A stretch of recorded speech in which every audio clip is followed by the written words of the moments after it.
Well, that's a bit disappointing. The latest from podnews.net with Supporting Cast, the podcast subscription platform leading publishers trust most. Podcasting on YouTube is a flop so far, reports Ashley Carman in her newsletter examining audience numbers for shows from NPR and Slate. Well, if you'd like more numbers to compare, here are ours. This podcast did 70,400 downloads in April on podcast platforms. On YouTube, we got 653 views. That's an additional 0.9%. And that's more than Spotify. It might be the biggest podcast platform by reach, but we had just 492 starts, according to the Spotify for Podcasters dashboard. Podtrac unveiled April 2023's rankers. Vox Media debuted at number 10 in the publishers list with 6 million US listeners. The Daily is number 1 podcast. Podtrac measured 7.6% of new podcast episodes in April. That's around 130,000 of them. Prefix analytics trackers like Podtrac were on 16% of all podcast episodes. Daily podcast listeners pay more attention to podcast ads versus ads on other platforms, says new data from customer experience platform Disco. You'll find that linked from our show notes and our newsletter, as well as a link to Pod News Live, our one-day conference in Salford near Greater Manchester in the UK in June. You can get more details at podnews.net/live. Sony Music Entertainment has made layoffs in its narrative podcast team, podcast marketing and sales. The Dubai Podfest is returning on May the 16th. Almost Friday Media has added the Red Flags podcast to its slate. The show was with Blue Wire. The network boasts 13 million followers, 6 podcasts, and a sports bar in Nashville. Supermix is a new AI scaling platform for podcast creators, and Staffan Rossell, the CEO of PodX Group, is interviewed in this week's Podcast Business Journal.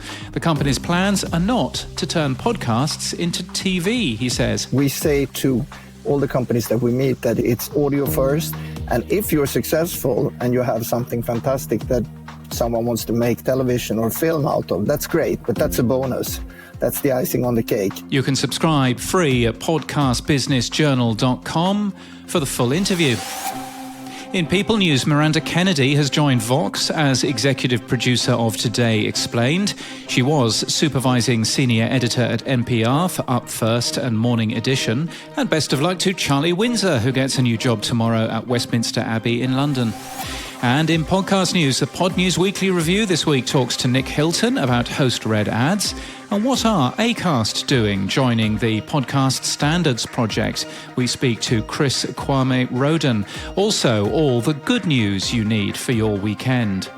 On this week's Money Talks from The Economist, host Tom Lee Devlin and Mike Bird ask what the future holds for the business of podcasts. Anchor co-founder Michael Mignano tells them that companies have realised they can be much leaner. And Nick Hilton, him again, a podcast production company founder, explains why he thinks 2022 is the year when podcasting died. Cheer up, Nick. Night Raid is new from LAist 89.3, E1, Crime Story Media and Acast, telling the story of a chaotic 2014 SWAT raid on a home in San Gabriel that resulted in the death of Pomona police officer Sean Diamond and the incarceration of David Martinez. The show is broadcast tomorrow at 2 in the city and available as a podcast after a repeat broadcast at 7 p.m. on Sunday. Baggage Drop has just dropped. It's a new show from Wondermind aimed at listeners who are interested in learning more about mental health and how it affects our daily lives. Hosted by a rotating cast of mental health practitioners, it publishes 3 times a week. Stripped Media's Tea with Twiggy is now with Audie for her new season. Dame Twiggy, as she's affectionately known, was a model in the swinging 60s and is an actress and a British icon. Her podcast sees her in conversation with many of her showbiz friends.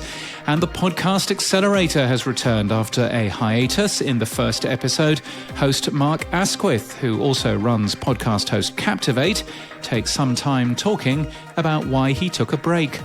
This podcast is sponsored by Supporting Cast.